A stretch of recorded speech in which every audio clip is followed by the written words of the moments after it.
Welcome to Simplified UPSC by PPP, where we listen, learn, and grow together.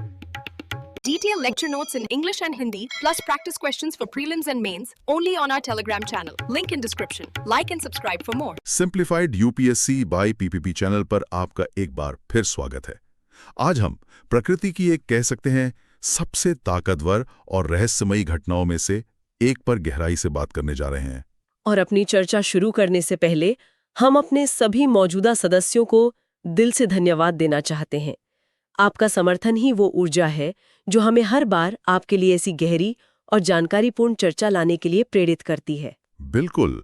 और अगर आप भी हमारे इस मिशन का हिस्सा बनना चाहते हैं कि यूपीएससी की तैयारी के लिए बेहतरीन सामग्री सभी तक पहुंचे, तो यूट्यूब सदस्य के रूप में हमारे चैनल से जरूर जुड़ें। चलिए अब शुरू करते हैं। आज का हमारा विषय है सुनामी। जब हम ये शब्द सुनते हैं तो दिमाग में बस विशाल लहरों की तस्वीरें आती हैं, लेकिन ये शब्द आया कहां से? इसका मतलब क्या है? ये एक जापानी शब्द है और इसका मतलब समझना बहुत जरूरी है। त्सू का मतलब है बंदरगाह और नामी का मतलब है लहर। अच्छा, बंदरगाह की लहर? हाँ, तो शाब्दिक अर्थ हुआ बंदरगाह की लहर। ये नाम इसलिए पड़ा क्योंकि गहरे समुद्र में मछुआरे इन लहरों को महसूस ही नहीं कर पाते थे, लेकिन जब वे बंदरगाह लौटते थे तो उन्हें सब कुछ तबाह मिलता था। वाह, ये तो अपने आप में एक कहानी है। मतलब गहरे समुद्र में ये लहरें लगभग अदृश्य होती हैं। और यहीं से एक बहुत बड़ी गलतफहमी शुरू होती है ना? इन्हें अक्सर ज्वारीय लहरें या टाइडल वेव्स कहा जाता है। हाँ, और ये सबसे बड़ा मिथक है जिसे तोड़ना जरूरी है। सुनामी का ज्वार भाटे यानी टाइड्स कोई लेना देना नहीं। बिल्कुल कोई लेना देना नहीं है, जो चांद और सूरज के गुरुत्वाकर्षण के कारण होते हैं। सुनामी का सिर्फ एक ही मूल सिद्धांत है, पानी का अचानक और बहुत बड़े पैमाने पर विस्थापन। इसको ऐसे समझिए कि आप एक भरे हुए बाथटब में अचानक एक बड़ी चट्टान गिरा दें। पानी छलक कर बाहर आ जाएगा। बस, सुनामी इसी का एक विशाल महासागरीय संस्करण है। तो वो कौन सी चट्टानें हैं जो समुद्र में गिरकर इतनी बड़ी तबाही मचाती हैं? स्रोत के मुताबिक सबसे आम कारण तो भूकंप है। बिल्कुल। देखिए, होता क्या है कि पृथ्वी की सतह विशाल पहेली के टुकड़ों जैसी हैं, जिन्हें हम टेक्टोनिक प्लेट्स कहते हैं। ये प्लेट्स लगातार हिलती रहती हैं। जब समुद्र के नीचे दो प्लेट्स एक दूसरे से टकराती हैं और एक प्लेट अचानक दूसरी के नीचे या ऊपर खिसक जाती है, जिसे हम फॉल्ट मूवमेंट कहते हैं, तो वो अपने ऊपर मौजूद खरबों लीटर पानी को जोर से ऊपर की ओर धकेल देती है। और बस वहीं से सुनामी का जन्म होता है। सही। लेकिन भूकंप ही एकमात्र कारण नहीं है।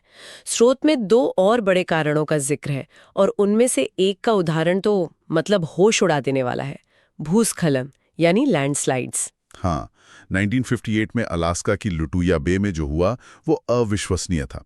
वहां एक जबरदस्त भूकंप के कारण पहाड़ का एक बहुत बड़ा हिस्सा, जिसमें लाखों टन चट्टान और बर्फ थी, वो सीधे खाड़ी में जा गिरा। इस विशाल विस्थापन ने एक ऐसी लहर पैदा की जिसकी ऊंचाई 50 से 150 मीटर तक थी। एक मिनट, 150 मीटर? ये तो किसी 40-50 मंजिला इमारत जितनी ऊंची लहर हुई। क्या ये सच में संभव है? यह एक असाधारण घटना थी, लेकिन ये दिखाती है कि सुनामी पैदा करने के लिए सिर्फ भूकंप की जरूरत नहीं है। पानी को बस एक जोरदार धक्का चाहिए। सही। और तीसरा कारण भी ऐसा ही है, ज्वालामुखी गतिविधि। 1883 में इंडोनेशिया में क्राकाटोआ ज्वालामुखी का विस्फोट इसका सबसे प्रसिद्ध उदाहरण है। जब वो ज्वालामुखी फटा तो उसने न केवल राख और लावा उगला, बल्कि समुद्र में एक विशाल गड्ढा बना दिया, जिससे 40 मीटर ऊंची लहरें उठीं। और 36,000 से ज्यादा लोग मारे गए थे। जी। तो इन तीनों ही मामलों में, मतलब भूकंप, भूस्खलन या ज्वालामुखी, मूल सिद्धांत एक ही है, पानी का अचानक बड़े पैमाने पर विस्थापन। यहां से जो बात और भी ज्यादा दिलचस्प और डरावनी हो जाती है, वो है इन लहरों का व्यवहार। स्रोत बताता है कि गहरे समुद्र में ये 800 किलोमीटर प्रति घंटे की रफ्तार से सफर कर सकती हैं। सही कहा, लगभग एक जेट हवाई जहाज की रफ्तार से। और सबसे धोखेबाज बात यह है कि गहरे पानी में इनकी ऊंचाई बस कुछ फुट होती है, और दो लहरों के बीच की दूरी मतलब वेवलेंथ सैकड़ों किलोमीटर हो सकती है। अच्छा। इसलिए अगर कोई जहाज वहां से गुजर रहा हो तो उसके नीचे से एक सुनामी गुजर जाएगी और उसे पता तक नहीं चलेगा। एक मूक हत्यारे की तरह जो चुपचाप अपने लक्ष्य की ओर बढ़ रहा है। बिल्कुल। तो ये मूक हत्यारा तब तक अदृश्य रहता है जब तक ये किनारे के पास नहीं पहुंच जाता। फिर क्या होता है? जैसे ही ये लहरें उथले तटीय पानी में पहुंचती हैं, सब कुछ बदल जाता है। पानी की गहराई कम होने से लहर की गति भी कम हो जाती है, लेकिन उसकी ऊर्जा वो कहीं नहीं जाती। वो ऊर्जा जमा हो जाती है। हाँ, वो सारी ऊर्जा लहर की ऊंचाई में बदल जाती है, और जो लहर गहरे समुद्र में सिर्फ 1 मीटर ऊंची थी, वो तट पर 10, 20 या 30 मीटर ऊंची राक्षस जैसी दीवार बन जाती है। और ये सिर्फ एक लहर नहीं होती, ये एक सुनामी वेव ट्रेन होती है। मतलब लहरों की एक पूरी श्रृंखला। जी, लहरों की एक पूरी श्रृंखला, जिनके बीच 5 से 90 मिनट का फासला हो सकता है। और यही वजह है कि पहली लहर के बाद लोग सोचते हैं कि खतरा टल गया और वे वापस किनारे की ओर चले जाते हैं, जबकि असली खतरा तो शायद अभी आने वाला होता है। बिल्कुल सही। तो सवाल ये उठता है कि अगर हम इस मूक हत्यारे को गहरे समुद्र में देख ही नहीं सकते हैं, तो हम इसका पता कैसे लगाते हैं? हम चेतावनी कैसे जारी करते हैं? ये एक बहुत बड़ी इंजीनियरिंग चुनौती है, और इसका जवाब एक बहुत ही शानदार तकनीक में छिपा है, जिसका नाम है डार्ट सिस्टम। डार्ट यानी deep ocean assessment and reporting of tsunami. जी, ये काम कैसे करता है? स्रोत में लिखा है कि इसमें समुद्र की सतह से 6000 मीटर नीचे एक सेंसर लगा होता है। 6000 मीटर? हाँ, ये तो माउंट एवरेस्ट से भी ज्यादा गहराई है। तो ये काम कैसे करता है? बिल्कुल, कल्पना कीजिए कि आप 6 किलोमीटर गहरे एक स्विमिंग पूल के तल पर बैठी हैं। अगर कोई ऊपर से बस एक बाल्टी पानी भी डाल दे, तो आप अपने ऊपर पानी के दबाव में मामूली सा बदलाव महसूस करेंगी। डार्ट का बॉटम प्रेशर रिकॉर्डर ठीक यही करता है, लेकिन वो कहीं ज्यादा संवेदनशील है। अच्छा। जब उसके ऊपर से सुनामी की वो मुश्किल से दिखने वाली लहर गुजरती है, तो पानी के स्तंभ की ऊंचाई थोड़ी बढ़ जाती है, जिससे दबाव में एक छोटा सा बदलाव आता है। ये सेंसर उस बदलाव को पकड़ लेता है। और फिर वो 6 किलोमीटर नीचे से हमें बताता कैसे है? वो सेंसर ध्वनि तरंगों के जरिए ये डेटा सतह पर तैर रहे एक बोया को भेजता है। फिर वो बोया सैटेलाइट के जरिए इस जानकारी को हवाई में स्थित पैसिफिक सुनामी वार्निंग सेंटर यानी PTWC जैसे चेतावनी केंद्रों तक पहुंचाता है। और ये सब कुछ मिनटों में होता है? जी, जिससे हमें वास्तविक समय में पता चल जाता है कि एक सुनामी चल पड़ी है। ये तो कमाल की तकनीक है, लेकिन तकनीक हमेशा काफी नहीं होती। भारत के संदर्भ में 2004 की हिंद महासागर सुनामी एक बहुत बड़ा सबक थी। स्रोत बताता है कि रडार और सैटेलाइट ने लहरों का पता तो लगा लिया था, लेकिन उस डेटा को प्रोसेस करके एक ठोस चेतावनी जारी करने में 5 घंटे लग गए। हाँ, और वो 5 घंटे बहुत कीमती थे। उस त्रासदी ने हमें सिखाया कि सिर्फ डेटा इकट्ठा करना ही काफी नहीं है, उसे तुरंत प्रोसेस करके लोगों तक पहुंचाना भी उतना ही जरूरी है। 2004 के बाद भारत ने हैदराबाद में इनकॉयस की स्थापना की, जो अब दुनिया की सबसे उन्नत सुनामी चेतावनी प्रणालियों में से एक है। अच्छा, इनकॉयस यानी Indian national centre for ocean information services. जी, जिसमें डार्ट बोया और टाइड गेज का एक मजबूत नेटवर्क शामिल है। तो हमने सुनामी के जन्म और उसकी यात्रा को समझ लिया और उसे पकड़ने की तकनीक भी देख ली, लेकिन जब ये चेतावनी काम नहीं करती या लोगों तक नहीं पहुंच पाती तो क्या होता है? स्रोत में एक बहुत ही अजीब घटना का जिक्र है, सुनामी का पीछे हटना। ये सबसे खतरनाक और भ्रामक घटनाओं में से एक है। अक्सर विशाल लहर के आने से ठीक पहले समुद्र का पानी तट से बहुत तेजी से पीछे हट जाता है, सैकड़ों मीटर तक समुद्र तल दिखने लगता है। और लोग उसे देखने चले जाते हैं? हाँ, लोग इसे एक चमत्कार समझकर मछलियां पकड़ने या देखने के लिए उस सूखी जमीन पर चले जाते हैं। उन्हें पता ही नहीं होता कि ये समुद्र एक बहुत बड़ी छलांग लगाने के लिए पीछे हटा है, और कुछ ही मिनटों बाद पानी की एक विशाल दीवार उनकी तरफ दौड़ पड़ती है। ये सुनकर ही रोंगटे खड़े हो जाते हैं। और जब लहर टकराती है तो सिर्फ पानी का जोर नहीं होता है ना? नहीं, वो पानी अपने साथ कारें, पेड़, घरों का मलबा सब कुछ लेकर आता है, जो एक तरह से ग्राइंडिंग मशीन की तरह काम करता है। सार्वजनिक स्वास्थ्य पर इसका असर भयानक होता है। डूबना और मलबे से चोट लगना मौत के मुख्य कारण है। लेकिन उसके बाद भी समस्याएं खत्म नहीं होती।